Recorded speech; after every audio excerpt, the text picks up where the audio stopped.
Okay so hello everyone, welcome to another power packed session जहाँ पे हम लोग जो है कुछ बहुत ही अच्छे कैलकुलस वाले क्वेश्चंस करने वाले हैं।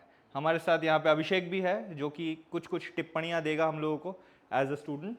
ठीक है, so let us go back to the first question, come to the first question rather. Find the maximum value of find the maximum value of this expression under the condition that my function का जो range है वो -1 से 1 है and integration from 0 to 1 of F X D X is equals to 0। यानी अगर हम लोग फंक्शन का कंडीशंस के बारे में सोचें देन 0 से लेके 1 तक अगर मेरे फंक्शन का मैं डेफिनेट इंटीग्रेशन करता हूं देन रिजल्टेंट आंसर जो है वो मेरे को 0 मिलता है। So what does that mean? It means कि जितना एरिया नीचे है उतना ही एरिया ऊपर रहेगा, या तो it might be a constant function जिसका F X will be equals to 0 all throughout, है ना। सेकेंडली उन्होंने मेरे को ये दिया है कि the range of F X will B from -1 to 1, इसी के बीच में मेरा जो फंक्शन है वो अपना कार्यक्रम करेगा। So that is a bounded function, है ना। And under these conditions it is asking me what shall be the maximum value of fx cube dx integration from 0 to 1. So in such types of questions we should always try to frame an equation जहाँ पे fx cube भी आ रहा है and fx भी आ रहा है, ठीक है। सेकेंडली हम लोगों को fx स्क्वायर के बारे में कोई आइडिया नहीं है। All that I can say is integration from 0 to 1 of fx का square dx will be more than or equals to 0, but exact answer has not been given to me. तो यहाँ पे मैं क्या करूँगा, सबसे पहले यहाँ पे अपन लोगों को लिखना होगा from 0 to 1 एंड इस टाइप का हम लोगों ने क्वेश्चंस किया है कि हम लोग को एक इक्वेशन बनाना होगा जिसके अंदर एफ एक्स क्यूब आ रहा है, किसी तरह एफ एक्स भी आ रहा है बट एफ एक्स स्क्वायर नहीं आना चाहिए, ठीक है ना। So how to do that? एक तो मैं लिख सकता हूं कि देखो एफ एक्स और अदर 1 माइनस एफ एक्स का cube dx. If I am writing something like this, so I already know that fx shall always be having its maximum value at 1, है ना, या तो उसका मैक्सिमम वैल्यू 1 से कम होगा, है कि नहीं। सो अगर मैं इस टाइप का कोई चीज लिखता हूं तो 1 will always be either more और इक्वल्स टू एफ एक्स, तो this quantity will always be positive, उसका cube will therefore always be positive. Left to right integration कर रहा है तो अपन लोग लिख सकते हैं more than equals to 0। But इसमें एक प्रॉब्लम है, वो प्रॉब्लम इज वेरी सटल कि जब मैं इसको एक्सपैंड करूंगा ऑब्वियसली मुझे एफ एक्स क्यूब मिलेगा जो मुझे चाहिए, मुझे एफ एक्स भी मिलेगा जो मुझे चाहिए, but I will be stuck with an F x का square which I do not need, ठीक है। So writing this is obviously true mathematically, however ये हम लोग को हेल्प नहीं कर पा रहा, ठीक है। तो अपन लोग अगेन इसी टाइप का कोई एक इक्वेशन फ्रेम करने की कोशिश करेंगे, लेकिन अपन लोग ट्राई करेंगे कि एफ एक्स स्क्वायर नहीं आए, ठीक है। तो अपन लोगों ने क्या लिखा, एक काम कर लेते हैं, सबसे पहले अपन लोगों ने लिख लिया let's say 1 minus F X. तो 1 minus F X, whether you agree और not, this entity shall always be either more than 0 और इक्वल्स टू 0 बिटवीन 0 एंड 1, ठीक है। अब इसके साथ मैं मल्टीप्लाई करूंगा एक और फैक्टर, एंड ये जो मल्टीप्लीकेशन में फैक्टर रहेगा it should be such that मेरे को ये वाली चीज मिले, मुझे एफ एक्स मिले, मुझे एफ एक्स का स्क्वायर नहीं मिले। तो सबसे पहले तो इसको क्रिएट करने का कोशिश करते हैं, इसको क्रिएट करने का कोशिश यानी कि एफ एक्स और other okay F square x कर दिया, यानी कि एफ एक्स का होल स्क्वायर। ये होने से जो है ऑब्वियस सी बात है कि मेरे को दिख रही है एफ क्यूब एक्स तो आएगा ही आएगा, है ना। अच्छा, या तो ऐसा भी नहीं करो, है ना, ऐसा करने का ट्राई करो कि make this F X plus some entity का होल स्क्वायर। ठीक है, again you have to understand why I am trying to build this format. I want this entity to be more than equals to 0, I want this entity to be more than equals to 0 so that my entire entity is more than equals to 0। जब मैं integration from left to right of a non negative entity करूं तो मेरे को final answer more than, मेरे को inequality चाहिए। ठीक है, अब देखो क्या हो रहा है, इन दोनों को अगर मैं मल्टीप्लाई कर रहा हूं एफ क्यूब आ रहा है, इन दोनों को मल्टीप्लाई कर रहा हूं तो मतलब ये खुलने के बाद एफ स्क्वायर हो जाएगा, तो ये एफ एक्स स्क्वायर हो जाएगा, ये 1 हो जाएगा, तो मेरे पास एक एफ एक्स स्क्वायर इंटू 1 यानी कि एफ एक्स स्क्वायर हो रहा है, which means I will try कि ये जो माइनस एफ एक्स है वो उसके साथ मिलके ट्राई करे कि minus F square x create कर दे। समझ में आ रहा है कि नहीं आ रहा? So what I will try to do is, यहाँ पे ध्यान से देख, अगर मैं यहाँ पे 1 लिखता हूँ, क्या लिखता हूँ 1, तो थोड़ा सा बस खोल के देख लेना, ये F square plus 2f plus 1 हो जाएगा, और ये तो है मेरे पास 1 माइनस एफ, तो I will be getting F cube rather minus F cube, I will be getting minus 2f square and I will be getting a plus F square, यानी कि वापस से मेरे पास वो एफ स्क्वायर वाली एंटिटी आ जा रही है। तो मेरे को ट्राई करना है कि कैसे करके ये जो है एफ स्क्वायर आपस में एक दूसरे के साथ जो है कैंसिल हो जाए। तो कैसा वाला नंबर डालेंगे, एक काम कर सकते हैं कि पहले तो देख लिया इन दोनों का मल्टीप्लिकेशन, सो तो डेफिनेटली मेरे को एक एफ स्क्वायर मिलेगा, तो इसका जब मैं मल्टीप्लिकेशन करता हूँ बीच वाले टर्म के साथ तो माइनस एफ स्क्वायर मिलना चाहिए। Then let us make this F plus half, F plus half. अब देखा वापस से, अब वापस से देखने से क्या होगा, देखो बहुत ही मजेदार चीज होने वाली है। ये वाली चीज मेरे पास मोर देन इक्वल्स टू 0 आ गई। अगेन इस चीज का जो स्क्वायर है ये भी मेरे पास मोर देन इक्वल्स टू 0 आ गया, बट अब जब मैं इसको ओपन करता हूं तो देखो ओपन करने से क्या आता है, 0 से 1, 1 minus F into this will become F square plus 2ab plus B square. ठीक है, by F I mean F of X. ठीक है, तो ऐसे करने से क्या हो जाएगा, आई विल बी गेटिंग, चलो मल्टीप्लाई कर लो, F square plus F plus 1/4 minus F cube minus F square minus 1/4 F D X is more than equals to 0।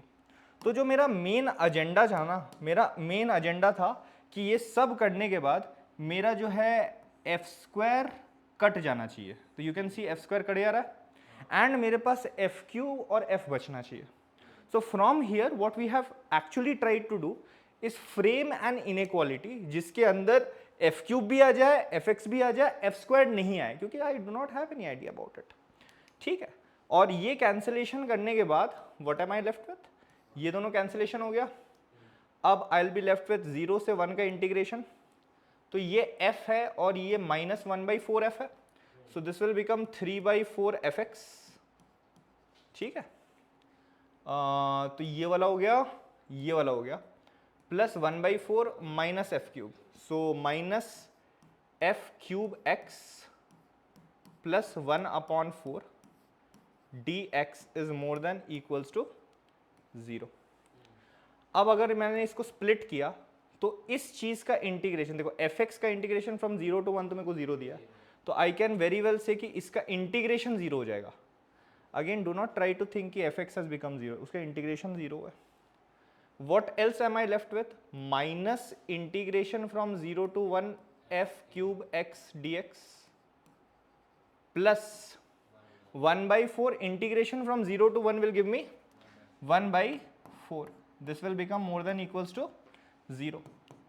इसको उधर लेके पलट दिए तो क्या हो जाएगा, integration from 0 to 1 F cube X D X is less than equals to 1/4, is less than equals to 1/4। अब यहां पे आगे ना अपने को बहुत सारी चीजें डिस्कस करनी है। ठीक है, सबसे पहली बात तो ये है कि इस चीज का अगर मैक्सिमम हुआ तो वो 1/4 से तो ज्यादा नहीं हो सकता, ये चीज तो गारंटीड है क्योंकि ये तो मैथमेटिक्स मेरे को बता रही है। But in no way has mathematics told me कि इसका मैक्सिमम वैल्यू 1/4 होगा ही होगा। समझ में आया कि नहीं है? सपोज मैं कोई एक मैथमेटिकल इनइक्वालिटी लिखता हूं, उससे मेरे को sin x less than equals to 5 आ जाती है। Is this true? It's true obviously, but from this I can never comment कि sin x का मैक्सिमम वैल्यू 5 होगा, है ना? तो क्योंकि sin x का तो maximum value when x is real we know is 1, तो अगर 1 के ऊपर भी कुछ नंबर लूँ तो less than equals to that number भी तो सेटिस्फाई हो रहा है। तो वैसे ही कोई चीज़ यहाँ पे हुई है कि आई नो कि ये जो चीज़ है या तो वो लेस देन 1/4 होगा या तो वो इक्वल्स टू 1/4 होगा। अगर इक्वल्स टू 1/4 किसी केस के लिए हो रहा है देन तो डेफिनेटली मैं बोलूँगा मैक्सिमम वैल्यू इज 1/4। बट अगर तू सोच कि इसका मैक्सिमम वैल्यू ये 0.25 है, अगर इसका मैक्सिमम वैल्यू 0.1 होता तब भी तो ये सेटिस्फाई हो ही रहा होता, but that in no way tells me कि 1/4 विल बी मैक्सिमम। तो now I have to find a function for which it is becoming 1/4। तो it is very very easy. इस टाइप का क्वेश्चन हम लोगों ने लास्ट दिन भी, मतलब लास्ट टाइम भी जब मैं डिस्कस कर रहा था मैंने तेरे को बताया था, क्या बताया था कि ये इक्वालिटी कब होल्ड होगी? ये इक्वालिटी तब होल्ड होगी अगर ये चीज़ इक्वल्स टू 0 हो गया, ये जो चीज़ है ये इक्वल्स टू 0 हो गया। अब थ्रू दिस कि ये वाली चीज़ जो है ये इक्वल्स टू 0 है, क्या मैं कुछ चीज़ निकाल पा रहा हूँ, है ना? अब तेरे को एक चीज़ समझनी पड़ेगी, ये वाली पूरी की पूरी एंटिटी नॉन नेगेटिव है, अग्रीड और नॉट? अगर एक नॉन नेगेटिव एंटिटी का लेफ्ट टू राइट इंटीग्रेशन 0 आ रहा है, इक्वालिटी होल्ड करवा रहा हूं, then this has to be 0 all throughout. यानी my F X should either be 1 और my F X should be equals to -12। तो अपन लोग उसी कंडीशन के साथ करेंगे। देख वापस से आ जाते हैं 0 to 1, 1 minus F X, and अपन ने क्या लिया था? एफ एक्स प्लस हाफ लिया था, इसका स्क्वायर dx, है ना? अब हम बोल रहे हैं इक्वल्स टू 0 वाला केस। अब बहुत इजी है समझना, इक्वल्स टू 0 क्यों ले रहे हैं? क्योंकि अगर ये एंटिटी 0 हो गई तो फिर ये वाली जो चीज है that will become equals to 1/4, और तब मैं बोल सकता हूं उस केस के लिए तो भाई मैक्सिमम रीच हो ही गया, तो मेरा आंसर 1/4 ही आएगा। तो ये वाली चीज में my F X can either be 1 और -12 at different points, at different points. तो देख बहुत सिंपल है, मेरे को तो पता है कि मैक्सिमम और मिनिमम वैल्यूज जो है मेरे वो -1 और +1 पे आएंगे, है कि नहीं? अब मेरे को एक और चीज भी पता है कि 0 से लेके 1 तक का integration of F X D X is 0, ठीक है? यानी area bounded by the F x function is 0 from 0 to 1।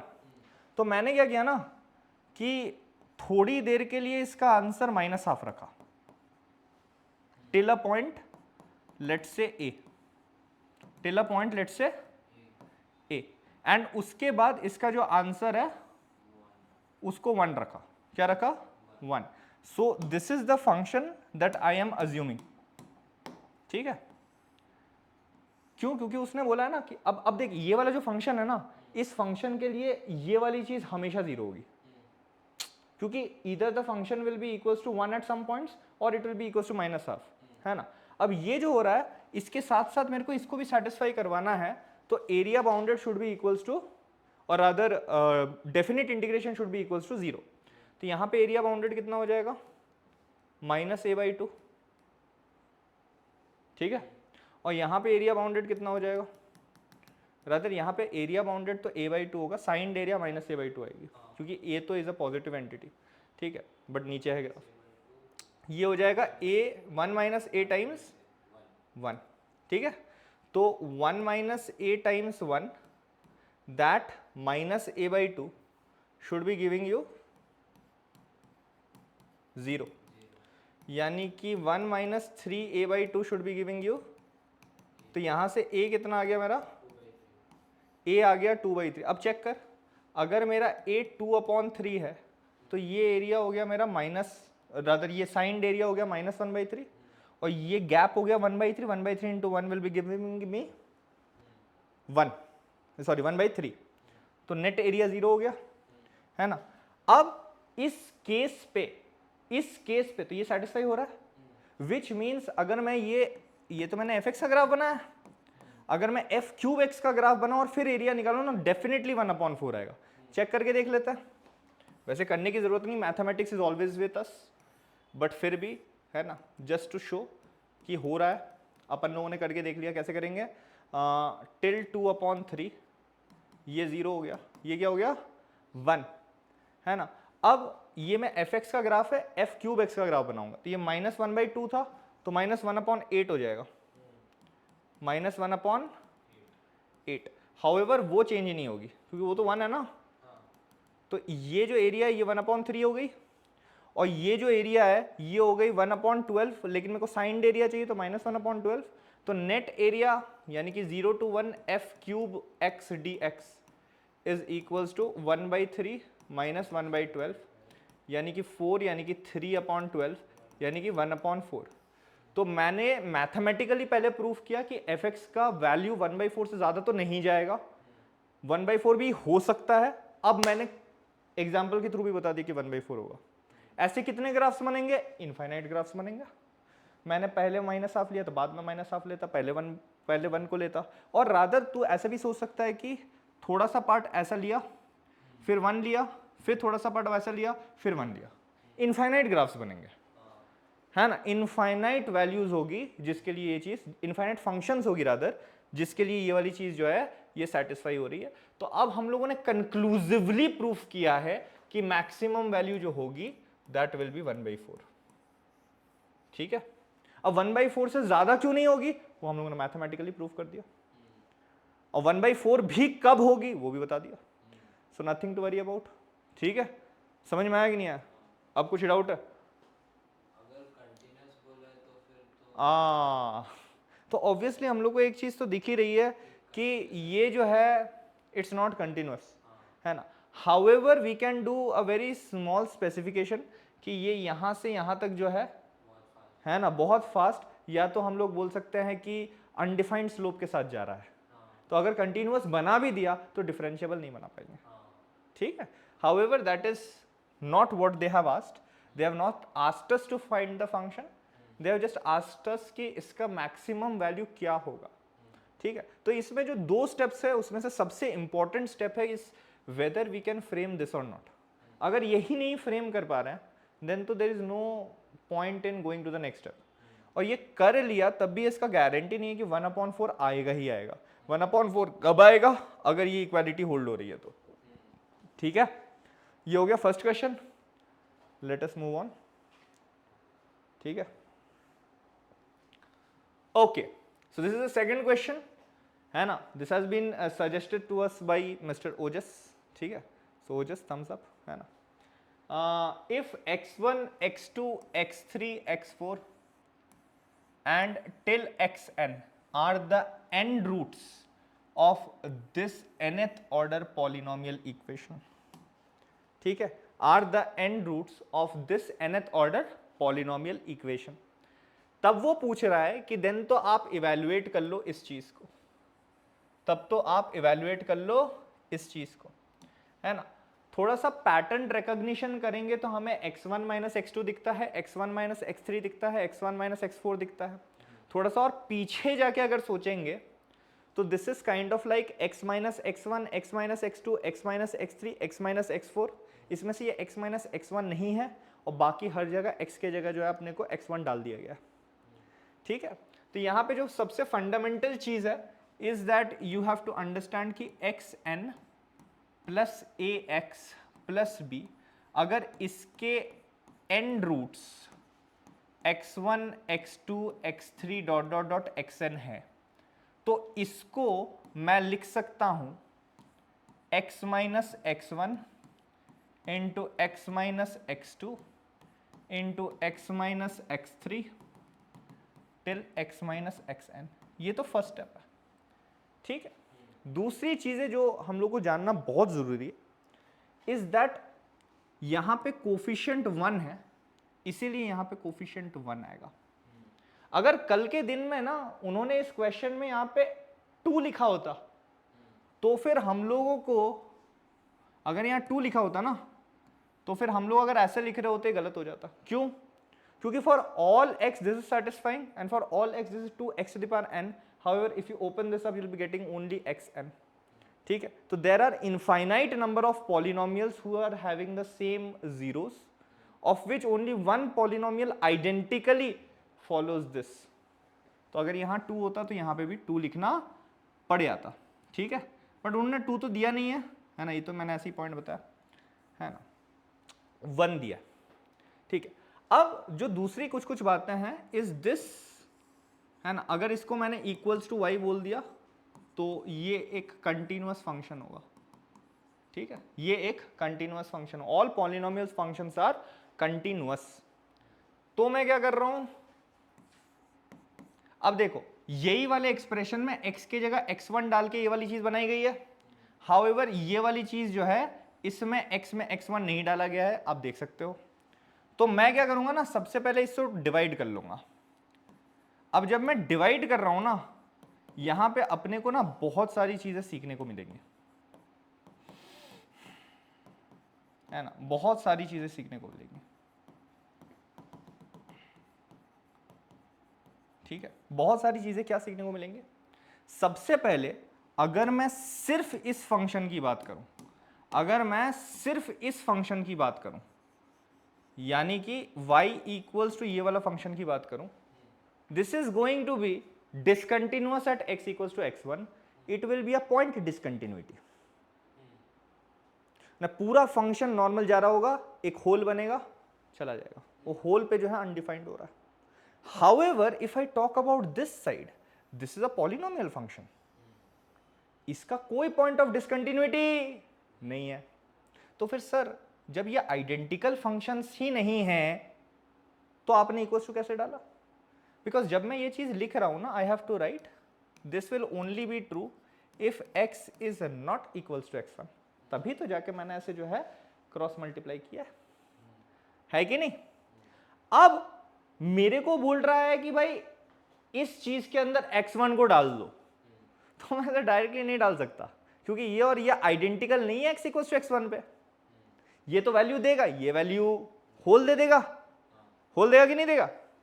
तो अपने को यहां पे जो है थोड़ा सा लिमिट्स का यूज करना है कि अगर मैं इस तरफ limit x tends to x1 मारूं, है ना, since this is a continuous function everywhere, तो इसका आंसर मेरे को x1 minus x2, x1 minus x3, x1 minus xn के बराबर आ जाएगा अगर इस पे limit x tends to x1 मारो तो, है ना। और यहां पे भी अगर मैं limit x tends to x1 मार रहा हूं तो मुझे यहां पे भी जो है limit x tends to x1 मारना पड़ेगा।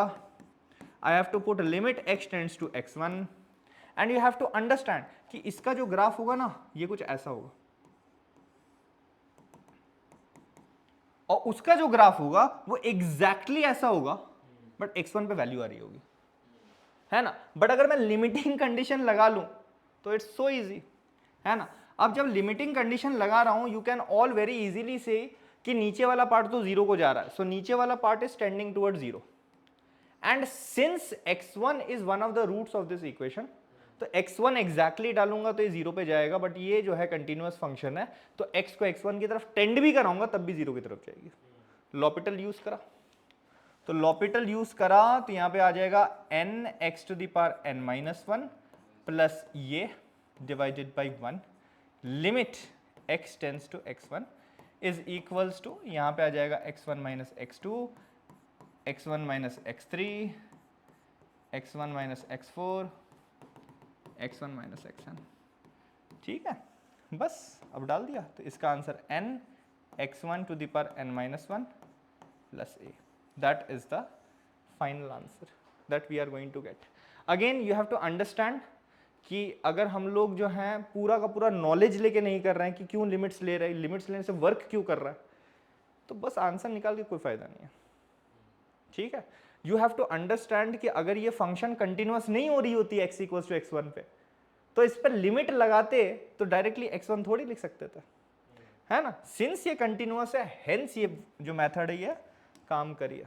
तो वेरी गुड क्वेश्चन, है ना। आगे बढ़ता है, ठीक है। अगर ये वाला हो गया तो आगे बढ़ता है।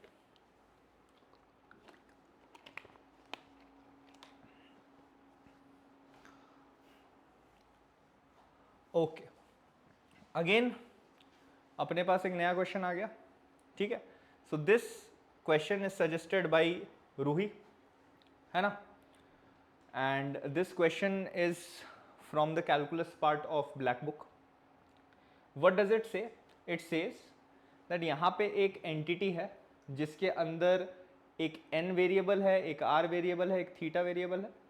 थीटा 0 से लेके n थीटा तक जा रहा है और n का लिमिट जो है वो इन्फिनिटी की तरफ जा रही है। एंड फिर मेरे को बोला है कि इसका जो फाइनल आंसर आएगा will be in the form of theta, ठीक है। एंड फिर ये फंक्शन निकालने के बाद वो मेरे से पूछ रहे हैं कि उसका वैल्यू 1 पे कितना होगा, उसका वैल्यू जो है क्या ये कांस्टेंट फंक्शन होगी, थर्ड क्या मेरा फंक्शन इस टाइप का कुछ बिहेव करेगा, या चौथी बात क्या मेरा फंक्शन इन्वर्टेबल होगा। This is a multiple option correct type, ठीक है। तो मल्टीपल जो है ऑप्शंस में करेक्ट हो सकता है। तो इसमें पहला स्टेप अपन लोग क्या करेंगे, तो पहला स्टेप जो है अपना दैट इज अपने को ये वाला फंक्शन इवेलुएट करना पड़ेगा। ये जो फंक्शन है अपना इसको इवेलुएट करना पड़ेगा, देखना पड़ेगा कि ये कितना आ रहा है, ठीक है। तो यहाँ पे तो हम लोग को एक सिग्मा दिख रहा है, यहाँ पे एक limit n tends to infinity दिख रही है। तो ये DISL का क्वेश्चन है, definite integration as sum of limits. तो यहाँ पे अपन लोग करते हैं f of theta is equals to limit n tends to infinity, sigma format में लिखा theta goes from 0 to n pi and or not n pi, theta goes from 0 to n theta, है ना।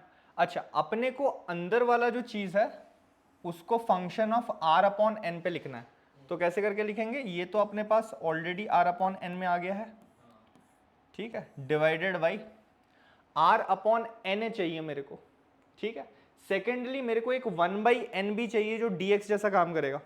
तो मैं क्या कर रहा हूं ना, इसमें से एक n को कॉमन निकाल ले रहा हूं।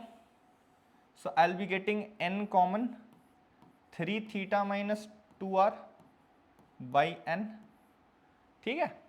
एंड उससे भी एक n को कॉमन निकाल लिया, so theta plus 2r by n, very good, है ना। अब यहां से क्या किया, यहां पे भी n है, यहां पे भी n है, तो मेरे पास रूट के अंदर जो है वो n स्क्वायर है, और रूट के अंदर n स्क्वायर होने के वजह से ये limit n tends to infinity sigma theta equals to 0 to n theta. अच्छा, एक बहुत इंपॉर्टेंट सी चीज, मेरे पास n स्क्वायर अंदर है, बाहर निकालूंगा तो मॉड n आएगा, but n is going towards positive infinity, यानी कि n is a positive number, तो मैं डायरेक्टली मॉडर्न की जगह n निकाल सकता हूं। This is a very important step, क्योंकि आगे जाने के बाद हम लोग जो है स्क्वायर रूट के अंदर से डायरेक्टली जो है ऐसे नहीं निकालेंगे, गलती हो जाएगी। तो यहाँ पे क्या हो जाएगा अपने पास 2r अपॉन n तो आएगा ही, divided by n square, square root के बाहर निकाला यानी कि mod n, but n is positive, hence यहाँ पे n लिखा। n लिखने के बाद I am left with 3 theta minus 2r by n and I am left with theta plus 2r by n, ये आ गया, ठीक है। अच्छा, ये जो है ना ये 0 से लेके थीटा तक होगा, this is from 0 to theta, ठीक है। अब चलो, अब अपने पास एक 1 अपॉन n है जो कि इस DISL में dx का काम करेगा, तो अपन ने dx लिखा, ये बन गया लिमिट n टू इंफिनिटी, और ये सिग्मा मिलके जो है डेफिनेट इंटीग्रेशन बन गया। डेफिनेट इंटीग्रेशन का जो लिमिट्स है वो थीटा इक्वल्स टू 0 से लेके, है ना, थीटा इक्वल्स टू थीटा तक जाएगा, ठीक है, और अदर नॉट थीटा, है ना। यहाँ पे थीटा इक्वल्स टू 0 दिया है क्या, आई एम वेरी वेरी सॉरी, अरे बाबा,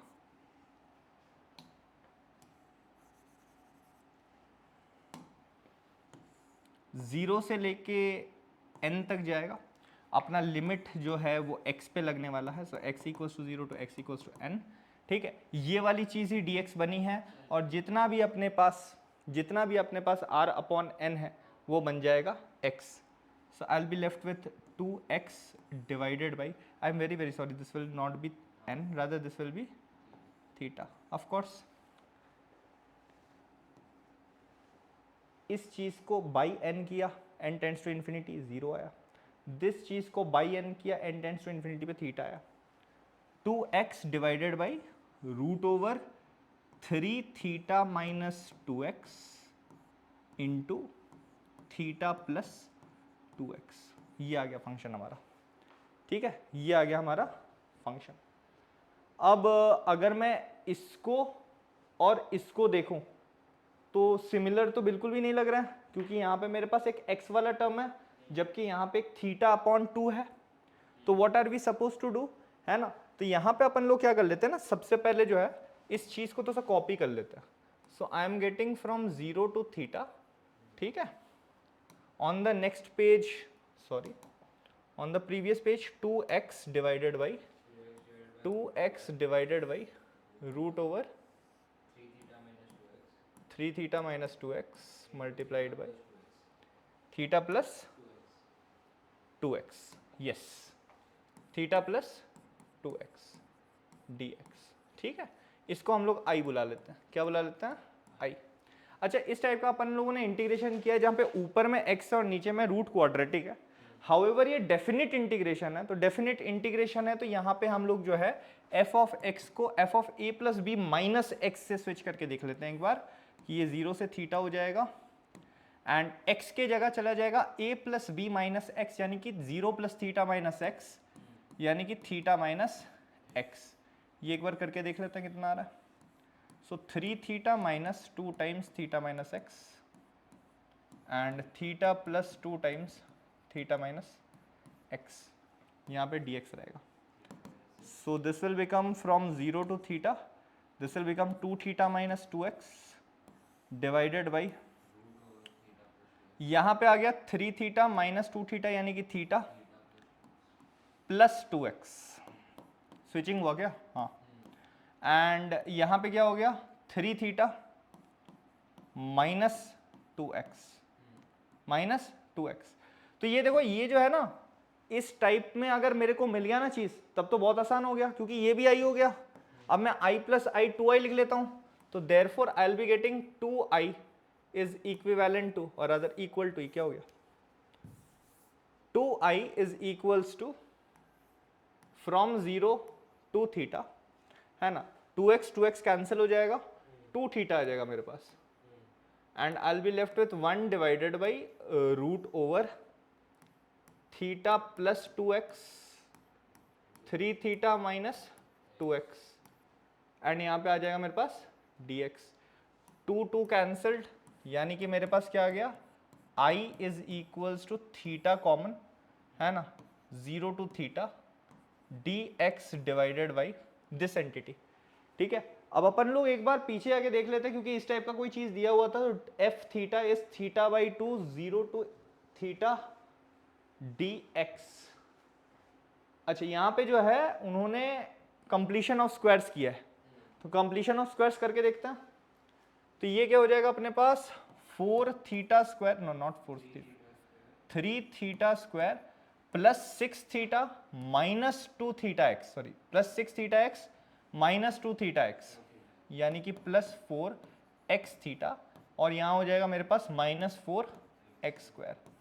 ठीक है, इस चीज का क्या लगा हुआ है? रूट. तो अपन लोग अगर 4 को कॉमन लेके बाहर निकाल लेते हैं तो I will be getting theta by 2. Again देखो, 4 का स्क्वायर रूट प्लस 2 लिया गया, theta by 2 integration from 0 to theta dx divided by this will become 3 theta square upon 4 plus x theta minus x square का under root. ठीक है, तो theta upon 2 लिखा, 0 लिखा, थीटा लिखा, डिवाइड बाई किया, स्क्वायर रूट डाला, माइनस लिखा, और यहाँ से लिख लिया x माइनस थीटा बाई 2 का स्क्वायर. एक second, so x minus theta by 2 का स्क्वायर किया तो माइनस एक्स स्क्वायर आ गया, 2x थीटा बाई 2 यानी कि x theta minus x theta plus x theta हो गया, और यहाँ से मेरे को मिल जाएगा plus theta square by 4 into -1 यानी कि माइनस थीटा स्क्वायर बाई 4, है ना। तो यहाँ पे हो जाएगा थीटा स्क्वायर, ठीक है ना, क्योंकि देखो theta square minus theta square by 4 करेंगे ना, तभी ना 3 थीटा स्क्वायर बाई 4 मिलेगा। ऊपर में क्या मिल गया अपने को, डी एक्स, और ये अपने को क्या मिल गया है, f of theta, f of theta. तो एट द वेरी लीस्ट मेरा ये वाला option f theta is theta upon 2 integration from 0 to theta, theta square minus, एकदम सही है, ठीक है। तो एट द वेरी लीस्ट मेरा ऑप्शन नंबर बी तो करेक्ट ही है, ऑप्शन नंबर बी तो वेरी मच करेक्ट ही है, ठीक है। सेकंड, बाकी सारी चीजों को भी अपने को चेक करना है, तो चलो थोड़ा सा और आगे बढ़ते हैं, है ना। अब मेरा जो एफ ऑफ थीटा है इसको कॉपी करना पड़ेगा भाई, है ना। सिलेक्शन वाला टूल का है मेरे पास, इसको करते हैं अपन लोग कॉपी, मस्त, ठीक है। इसी को तो यूज करेंगे, कॉपी का क्लोन होता है क्या, कहीं पे भी कॉपी कर देगा क्या, छोड़ो, है ना। लिख लेते हैं, f of theta is theta upon 2 integration from 0 to theta d x by root over theta square minus theta by 2 का होल स्क्वायर, माइनस माइनस था क्या, थीटा बाई 2, एकदम सही है। अब देखो अपने को चेक क्या करना है, अपने को चेक ये करना है, अपने को चेक जो है वो इसे करना है कि क्या एफ ऑफ 1 पाई अपॉन 6 आता भी है कि नहीं। आ जाइए, एफ ऑफ 1, तो एफ ऑफ 1 यानी कि मेरे को जो है इसको पूरा सॉल्व करना पड़ेगा, ठीक है। तो कुछ बात नहीं है, सो एफ ऑफ 1 लिख लेते हो, एफ ऑफ 1 इज हाफ 0 से लेके theta d x by root over 1 minus x minus half का स्क्वायर, ठीक है। अच्छा ये 1 हो जाएगा ना, थीटा में 1 डाल रहा है, ये 1 हो जाएगा।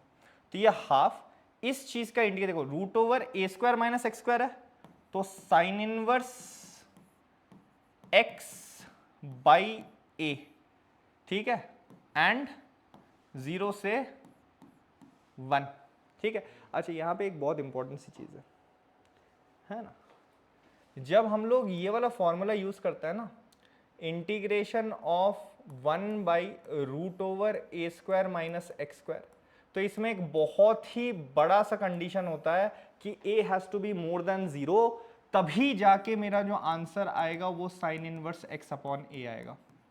ये अपन लोगों ने बहुत बार किया है कि भाई अगर मेरे पास integration of 1 by root over 4 minus x square दिया है, यहाँ dx है ऑब्वियसली, ठीक है, तो इसको हम लोग ऐसे करके लिखते हैं,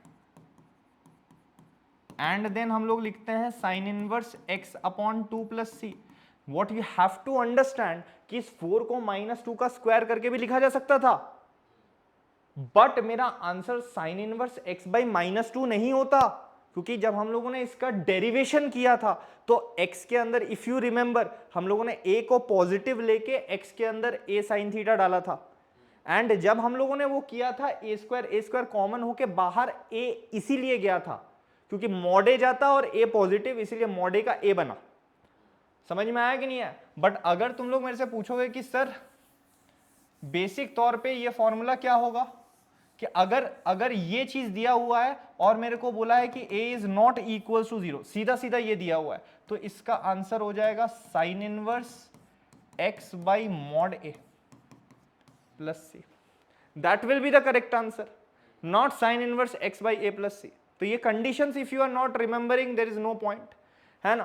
तो यहां पे देखो हम लोगों ने इसीलिए थीटा, जो थीटा स्क्वायर था वो 1 था, हम लोगों ने 1 स्क्वायर लिया, -1 का स्क्वायर ले तो गलती हो जाती।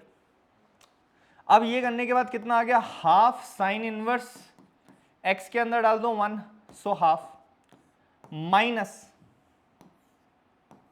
x के अंदर डाल दो 0, तो साइन इनवर्स माइनस हाफ, यानी कि प्लस कर दो, हाफ कर दो, तो ये हो जाएगा हाफ ऑफ, ये हो गया 30 डिग्री, ये हो गया 30 डिग्री, यानी कि 60 डिग्री, 60 डिग्री होता है पाई बाई 3, यानी कि मेरा आंसर आ जाएगा पाई अपॉन 6, पाई अपॉन 6।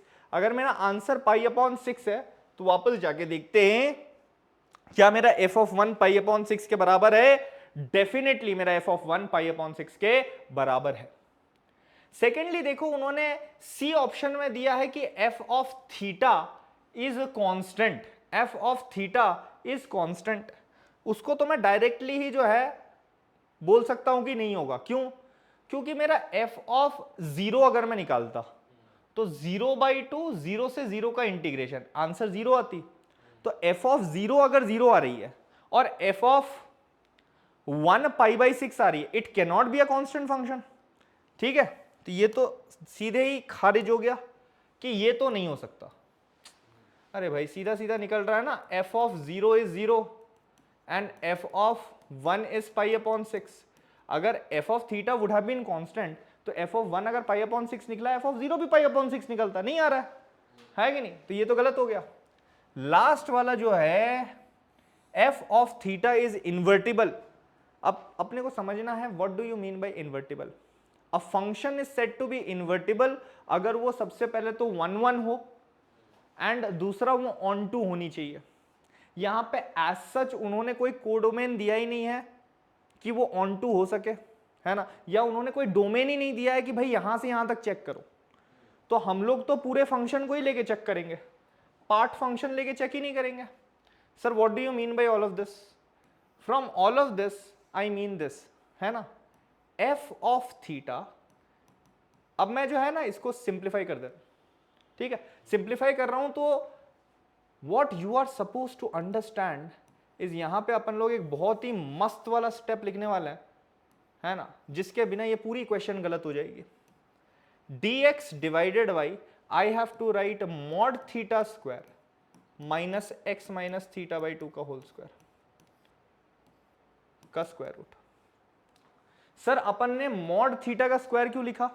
तो वो करते हुए हम लोगों ने जो a है उसको पॉजिटिव बना दिया, एंड ऐसा करते ही you will understand theta by 2 this will become sine inverse x by a from 0 to theta.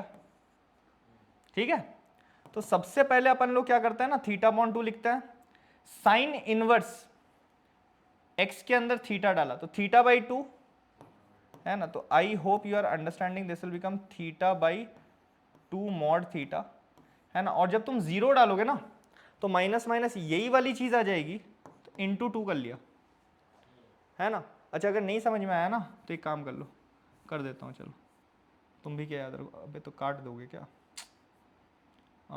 Theta by 2 mod theta, है ना, जब ये वाला डाला माइनस साइन इनवर्स, जब 0 डाल रहे हो तो 0 डालने से minus theta by 2 by mod theta.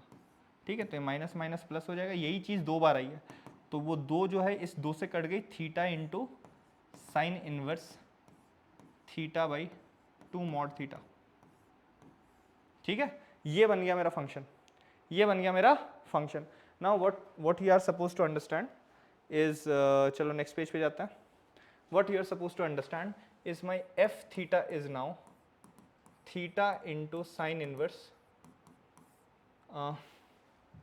ये क्या हो जाएगा, theta by 2 mod theta. This will be the correct answer, है ना।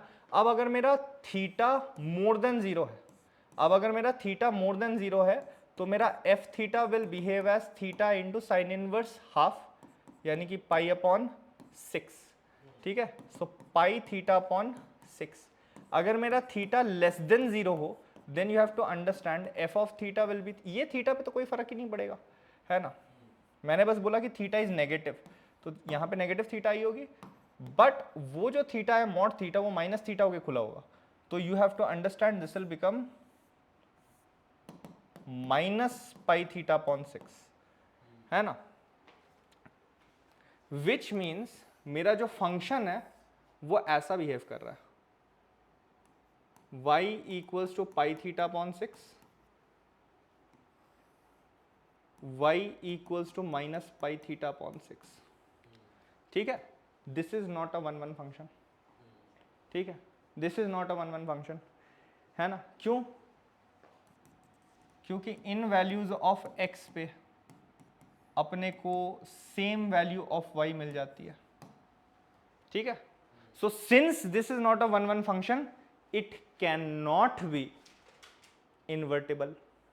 हाउएवर अगर उन्होंने ये क्वेश्चन कुछ ऐसी दी होती, अगर उन्होंने क्वेश्चन में ये स्पेसिफाई किया होता कि f theta is equals to this much when theta is more than 0, तब तो वो वन वन फंक्शन हो जाता, तब इन्वर्टिबल लिखते।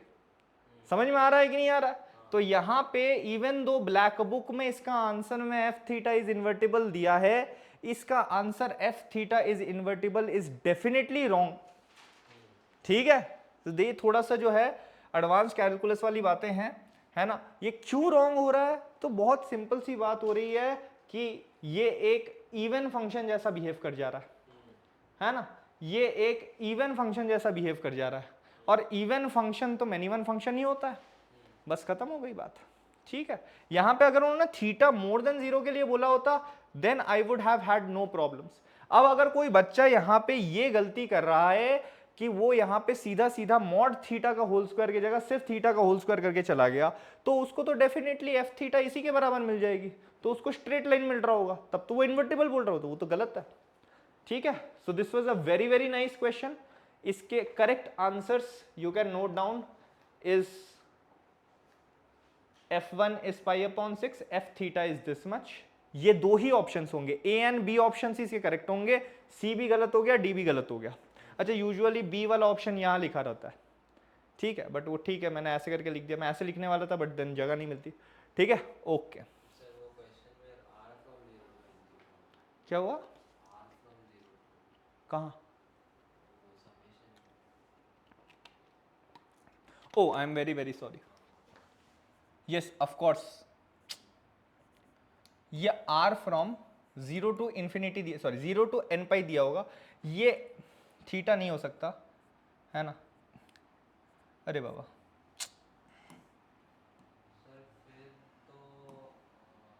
नहीं कोई फर्क नहीं पड़ा, है ना।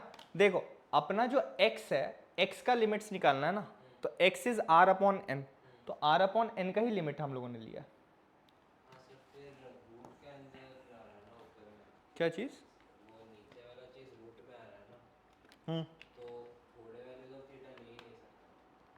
कौन सी चीज? हाँ कोई बात नहीं, थीटा 0 नहीं ले सकता, यस एकदम करेक्ट बोला। यहाँ पे जो है, यहाँ पे एक होल बनना चाहिए, ठीक है, बट कोई बात नहीं, एनीवेज जो भी थीटाज वो ले सकता है, वो इवन फंक्शन ही बन रहा होगा, ठीक है, तो एनीवेज इट्स नॉट इन्वर्टिबल, ठीक है। तो ये हो गया अपना क्वेश्चन नंबर आई गेस 3 हो गया या 4 हो गया ये वाला 3। तो हम लोग शेड्यूल से बहुत पीछे चल रहे हैं, जल्दी से अपन लोग नेक्स्ट क्वेश्चन की तरफ हल्ला बोलते हैं, ठीक है, नेक्स्ट क्वेश्चन की तरफ हल्ला बोलते हैं। बहुत इजी क्वेश्चन है ना, वेरी वेरी इजी क्वेश्चन, कि find the number of solutions of this equation, ठीक है, ऑफ दिस इक्वेशन, ठीक है। अब what you are supposed to understand is 2011 to the power x plus 2012 to the power x plus 2013 to the power x minus 2014 to the power x equals to 0 के जो भी solutions होंगे वो definitely इस equation को भी satisfy कर ही रहे होंगे, है ना, वो डेफिनेटली ये वाले इक्वेशन को भी सेटिस्फाई कर ही रहे होंगे, इसमें कोई डाउट ही नहीं है ना। अब मैं क्या करूंगा, दोनों साइड से 2014 टू द पावर x को डिवाइड कर लूंगा।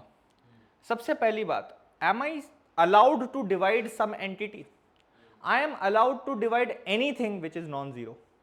2014 to the power x is an exponentially increasing function which will never give you zero value।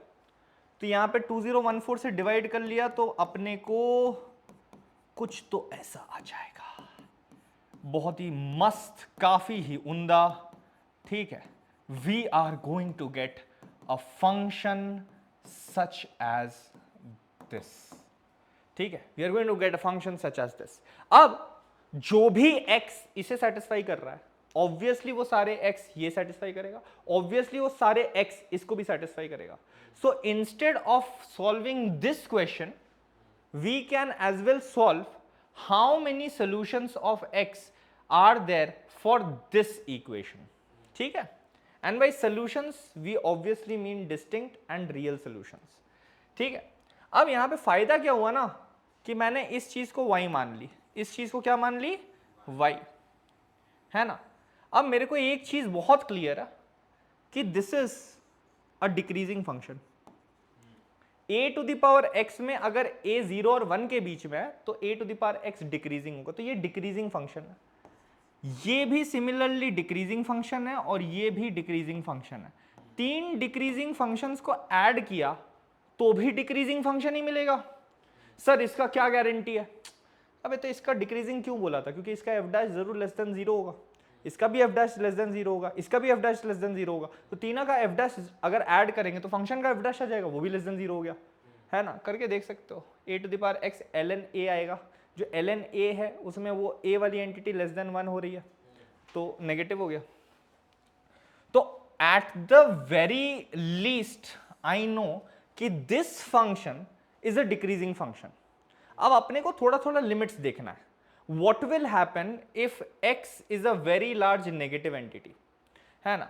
अब ध्यान से देखो, ये वाली चीज लेस देन 1 है, लेस देन 1 को अगर मैंने एक बहुत नेगेटिव इंफिनिटी टाइप का पावर दे दिया तो ये एंटिटी तो बढ़ बढ़ के बहुत बड़ी आएगा, क्योंकि ये वाला entity to the power minus infinity is kind of like 2014 by 2011 to the power very large number, है ना। तो इंफिनिटी शूट करेगी।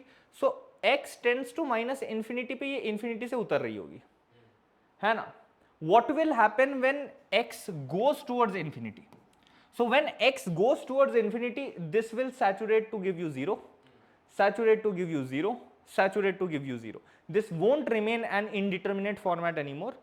सो इन तीनों का एडिशन मेरे को 0 दे रहा होगा। So at the very least मैं बोल सकता हूं डिक्रीज कर रहा है, माइनस इंफिनिटी से उतर रहा है और प्लस इंफिनिटी की तरफ पे 0 को एसिम्प्टोटिकली अप्रोच कर रहा है ना। और ये हमेशा एक पॉजिटिव फंक्शन होगा, नेगेटिव पे तो जाएगा ही नहीं। अब सीधी सी बात, अच्छा अब यहां पे देखो 0 पे ये फंक्शन कितना दे रहा होगा, आंसर 3 दे रहा होगा, 0 डालो 3 दे रहा होगा। सो ऑब्वियस सा बात है ना, ये फंक्शन इक्वल्स टू 1 एक ही बार आ रहा होगा। एंड इनफैक्ट मैं ये भी बोल सकता हूं कि जिस पॉइंट पे ये फंक्शन 1 हो रहा होगा वो कोई पॉजिटिव नंबर रही होगी। तो अगर मेरे को यहां पे ये भी पूछता ना, नंबर ऑफ पॉजिटिव सॉल्यूशंस 1 आता, नंबर ऑफ नेगेटिव सॉल्यूशंस नहीं, 0। So number of solutions for this question is equals to 1। अच्छा, काफी लोग इसमें यहां पे ये एनालिसिस करते हैं कि ये तो डिक्रीजिंग फंक्शन हो रही होगी, तो डिक्रीजिंग फंक्शन अगर हो रही होगी तो y इक्वल्स टू 1 को एक बार कट करेगी। बिल्कुल गलत, है ना, क्योंकि डिक्रीजिंग फंक्शन तो ऐसी भी हो सकती थी कि y इक्वल्स टू 1 को कभी ना कट करे। तो अपने को ये वाला एनालिसिस भी दिखाना होगा कि डिक्रीज करते करते x टेंड्स टू इंफिनिटी पे क्या जा रहा है। ठीक है, so it's a very very nice question, है ना। तो इस टाइप के क्वेश्चंस में अपने को आइडिया रहना चाहिए कि कैसे करें। अच्छा, अगर कोई मेरे को स्टार्टिंग में ये पूछता है कि सर ये तो बहुत अच्छा लगा, बढ़िया लगा, है ना, ये सब आपने किया, बहुत मजा आया, आपने पहले ही इसी स्टेप पे इसको फंक्शन क्यों नहीं मान लिया? इसी स्टेप पे y इक्वल्स टू इसी को फंक्शन क्यों नहीं मान लिया और फिर y इक्वल्स टू 0 के साथ क्यों नहीं किया? तब भी तो आंसर 1 आना चाहिए था। Answer is very very right, तब भी आंसर 1 तो आना चाहिए। बट यार एक चीज नोटिस करो, ये इंक्रीजिंग फंक्शन इंक्रीजिंग ये डिक्रीजिंग है। अच्छा देखो, minus of this will become decreasing. So increasing plus decreasing को मैं डायरेक्टली नहीं बोल सकता हूं। I can not comment on increasing plus decreasing directly, या इंक्रीजिंग माइनस इंक्रीजिंग भी मैं डायरेक्टली कैसे बोल सकता हूं कि इंक्रीजिंग होगा कि डिक्रीजिंग। देखो 2x भी इंक्रीजिंग है, x भी इंक्रीजिंग है, but 2x minus x increasing हो गया और x माइनस 2x डिक्रीजिंग हो गया। तो मैं इसको फंक्शन मान के अपना क्यों बीपी बढ़ाऊं, है ना। समझ में आया कि नहीं? अगर यहां पे प्लस दिया होता तब तो बहुत आसान था, मैं तो डायरेक्टली बोल देता नो सोल्यूशन। क्यों? 4 एक्सपोनेंशियल मिलके कभी भी 0 नहीं दे सकते, 4 नॉन नेगेटिव एंटिटीज मिलके कभी 0 नहीं दे सकते, रादर 4 पॉजिटिव एंटिटीज मिलके कभी 0 नहीं दे सकते, है ना। तो ठीक है, ये क्वेश्चन में आंसर आ गया, number of solutions is 1 and that solution will be a positive solution. ठीक है, it will be a positive solution. Next देखो,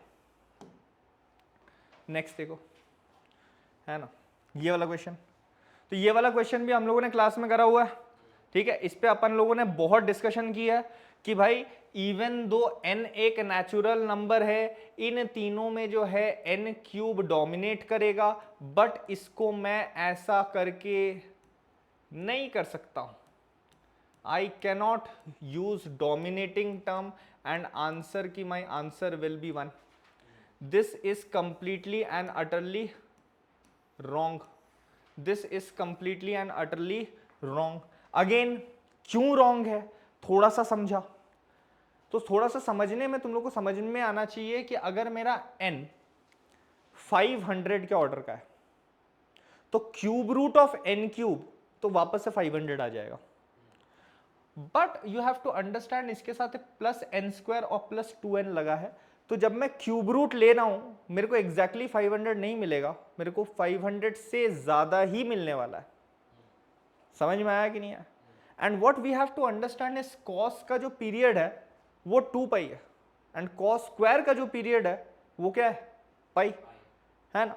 सो थोड़ा सा भी ट्वर्किंग अगर हुआ तो आंसर पूरा का पूरा चेंज हो जाएगा। सो यहां पे हम लोग डोमिनेटिंग टर्म डाल के कभी आंसर नहीं निकाल सकते।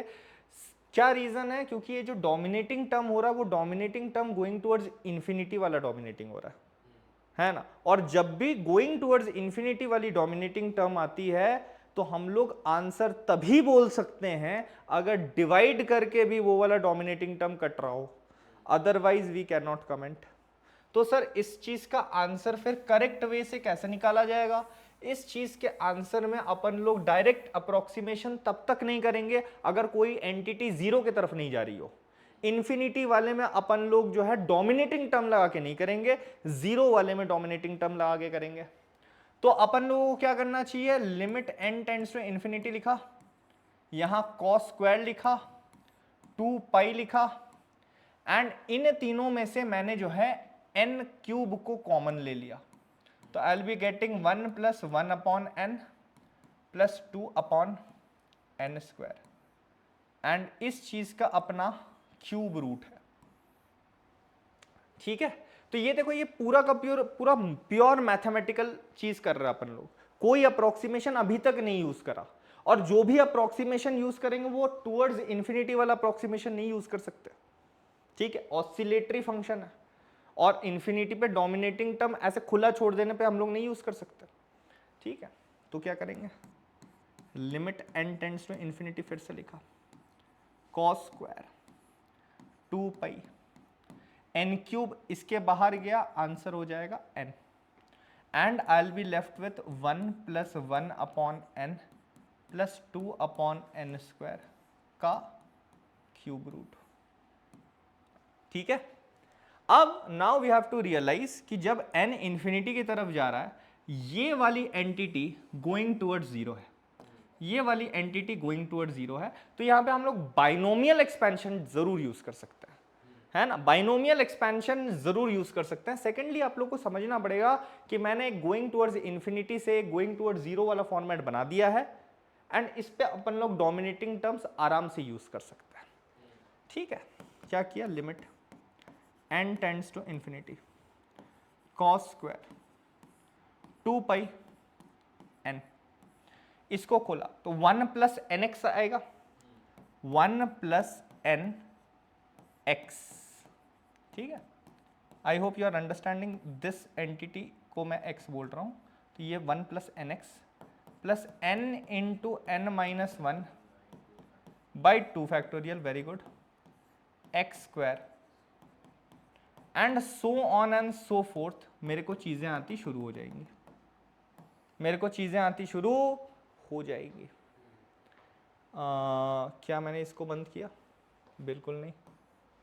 ठीक है, या अब देखो, limit n tends to infinity cos square 2 pi n, ठीक है, इसको इससे मल्टीप्लाई करा,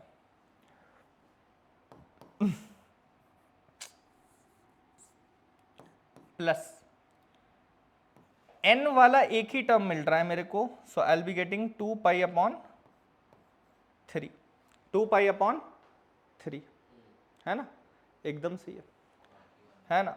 अब ध्यान से अगर मैं समझने की कोशिश करूं, बाकी जो भी एंटिटीज है ना वो गोइंग टूवर्ड्स जीरो वाली एंटिटीज है, ठीक है, गोइंग टूवर्ड्स जीरो वाली एंटिटीज है।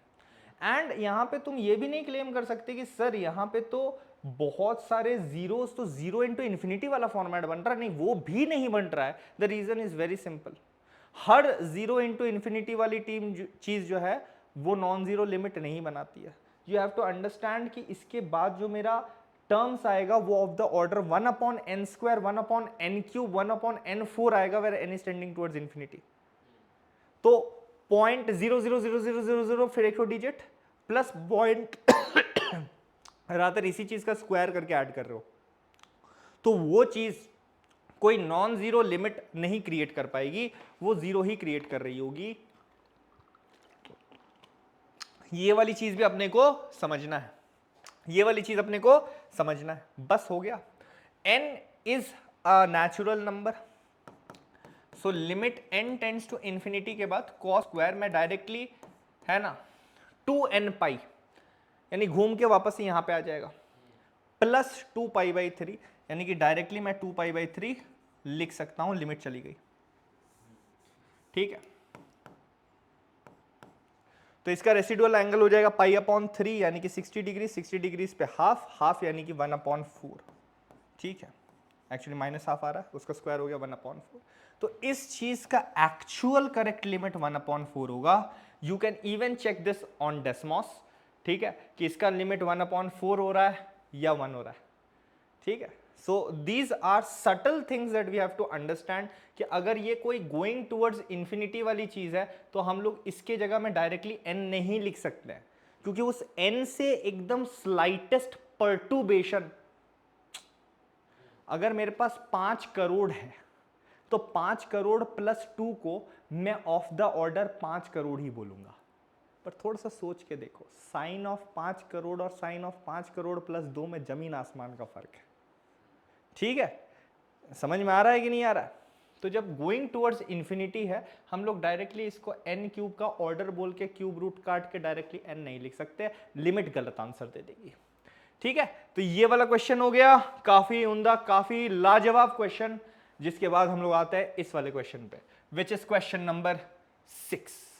क्वेश्चन नंबर 6, ये वाला इंटीग्रेशन हम लोगों ने क्लास में करा हुआ है ना। तो इस वाले इंटीग्रेशन में अभिषेक क्या करते हैं हम लोग, वेरी नाइस, हम लोगों ने सीखा था इस टाइप के इंटीग्रेशन में हम लोग करते हैं forcing by parts. Forcing by parts का मतलब क्या होता है, मैंने तुम लोग को लिखाया था, whenever denominator has x sin x plus minus cos x, go for forcing by parts, go for forcing by parts. अच्छा, what do you mean by forcing by parts? देखो, कोई भी चीज में हम लोग बाई पार्ट्स तभी करते हैं, कोई भी चीज में हम लोग बाई पार्ट्स तभी करते हैं, इफ यू रिमेंबर, है ना। इसका आंसर क्या होता है, first into integration of second minus integration of first का डिफरेंशिएशन, सेकेंड का इंटीग्रेशन और इस चीज का इंटीग्रेशन, है ना। मैंने तुम लोगों को बताया था कि बाई पार्ट्स हम लोग तभी लगाते हैं जब एक चीज इंटीग्रेबल हो, दूसरा चीज इंटीग्रेबल डायरेक्टली नहीं हो। तो हम लोग क्या करेंगे, जो चीज इंटीग्रेबल है उसको सेकेंड फंक्शन रखेंगे, क्योंकि देखो सेकेंड फंक्शन का 2 बार इंटीग्रेशन हो रहा है, और जो चीज इंटीग्रेबल नहीं है उसको हम फर्स्ट फंक्शन बना देंगे, ताकि उसका डिफरेंशिएशन ट्राई करेंगे कि इंटीग्रेबल हो जाए। समझ में आया कि नहीं आया, उसका डिफरेंशिएशन इसी साथ मिलकर कुछ इंटीग्रेबल हो जाए। अभी यहां पे हम लोग क्या करना चाहते हैं ना, हम लोग डिनोमिनेटर को देख रहे हैं, denominator is x sin x plus cos x। Denominator का अगर मैं डिफरेंशिएशन लूं, आई will be getting x into cos x plus sin x minus sin x, ये दोनों कट के x cos x, ठीक है, x cos। मैं डिनोमिनेटर का जो डिफरेंशिएशन है वो आ गया x cos x। तो सर इससे फायदा क्या हुआ? फायदा ये हुआ कि अब मैं फोर्स करूंगा बाई पार्ट्स को। कैसे फोर्स करूंगा? यहां पे ऊपर में मेरे पास एक्स स्क्वायर थी, तो एक्स स्क्वायर से मैंने एक x उठा के x cos x लिख दिया, एक दूसरा x दे दिया ताकि जो है एक्स स्क्वायर बन जाए, लेकिन cos x तो ऊपर कभी था ही नहीं तो डिवाइड कर दिया cos x से, और मेरे डिनोमिनेटर में था x sin x plus cos x into this much dx। ठीक है, अच्छा ऑब्वियसली इसका स्क्वायर। अब इससे मेरा को फायदा ये हुआ है, इससे मेरे को फायदा ये हुआ है, फायदा ये हुआ है कि भैया है ना, ये वाली जो चीज है ये इंटीग्रेबल है। Sir how do you know? अरे भाई इसको t लिया तो वो dt प्रेजेंट है, इसको t लिया तो वो dt प्रेजेंट है ना, एंड ये वाली जो चीज है ये भयानक सी दिख रही है, ये नॉन इंटीग्रेबल चीज है। ठीक है, ये वो नॉन इंटीग्रेबल वाली चीज आ गई। तो अब मैं बाई पार्ट्स को फोर्स कराऊंगा कि एक इंटीग्रेबल आ गया, एक नॉन इंटीग्रेबल आ गया, तो इंटीग्रेबल के सारे बाई पार्ट्स को फोर्स कराऊंगा। यानी इसका आंसर भाइयों और उनकी बहनों, ये हो जाएगा मेरा फर्स्ट फंक्शन, ये हो जाएगा मेरा सेकंड फंक्शन। याद रखना वो फंक्शन जो इजीली इंटीग्रेट हो सके उसे हम लोग सेकंड लेते हैं, क्योंकि सेकंड वाले की इंटीग्रेशन होती है, और जो फर्स्ट वाला होता है जो कि डायरेक्टली इंटीग्रेट नहीं हो पा रहा उसको डिफरेंशिएट करके ट्राई करते हैं। तो यहां पे क्या हो जाएगा, first into integration of second. तो इंटीग्रेशन ऑफ सेकंड तो भाई इसका -1 upon x sine x plus cos x हो जाएगा भाई। सर कैसे? इसको t लिया तो ये dt हो गया, तो dt अपॉन टी स्क्वायर का इंटीग्रेशन होता है -1 upon T, minus integration differentiation of the first. तो डिफरेंशिएशन ऑफ द फर्स्ट में cos स्क्वायर x नीचे चला गया, इसका डिफरेंशिएशन क्या हो जाएगा, cos x into differentiation of x यानी कि 1 minus x into differentiation of cos x यानी कि माइनस साइन x यानी कि कुछ ऐसा, into integration of the second. तो इंटीग्रेशन ऑफ द सेकेंड तो ये आ रहा था, ठीक है, मल्टीप्लाई हुआ है, ठीक है, x sine x plus cos x, यहां पे क्या आ गया dx। ये माइनस गया, ये उड़ा ये उड़ा, एंड देखो कितने अच्छे फॉर्मेट में, कितने अच्छे फॉर्मेट में, कितने अच्छे फॉर्मेट में मेरे को आंसर मिल चुका है। ठीक है, cos स्क्वायर एक्स का रेसिप्रोकल sec स्क्वायर एक्स का इंटीग्रेशन tan x, तो आंसर मेरा plus tan x plus c आ गया। Such a nice question that we have solved by forcing by parts into this, by forcing by parts. During the class I also told you कि इसको करने का एक दूसरा तरीका भी है, हम लोग बाद में पढ़ेंगे, है ना। So today's main concern is, ये तो हम लोगों ने सीख लिया, हम लोग को फॉर्मेट भी पता है कि x sin x plus minus cos x होने से ये करते हैं, बट मेथड 2 भी जानना जरूरी है। What is method 2? Method 2 is integration x square x sine x plus cos x का whole square.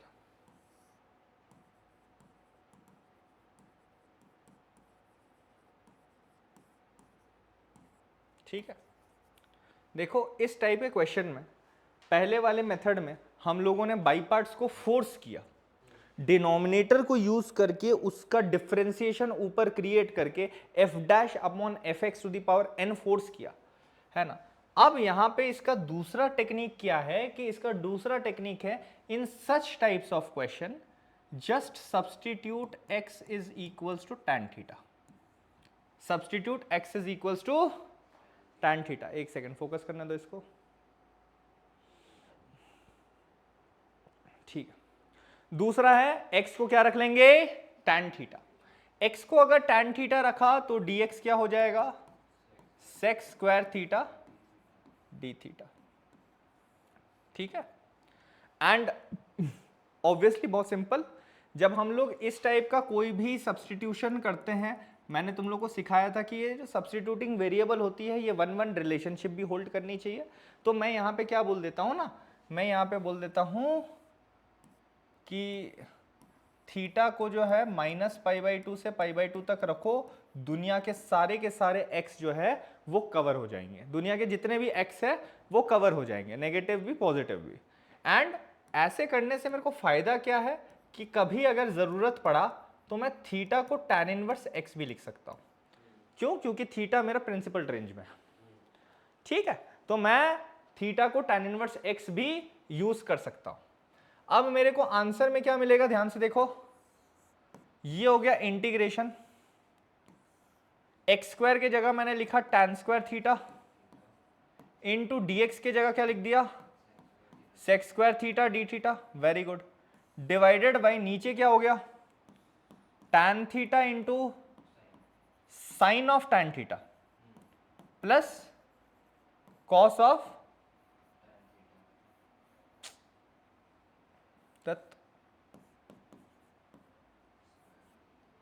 tan theta into sine of tan theta plus cos of tan theta का whole square.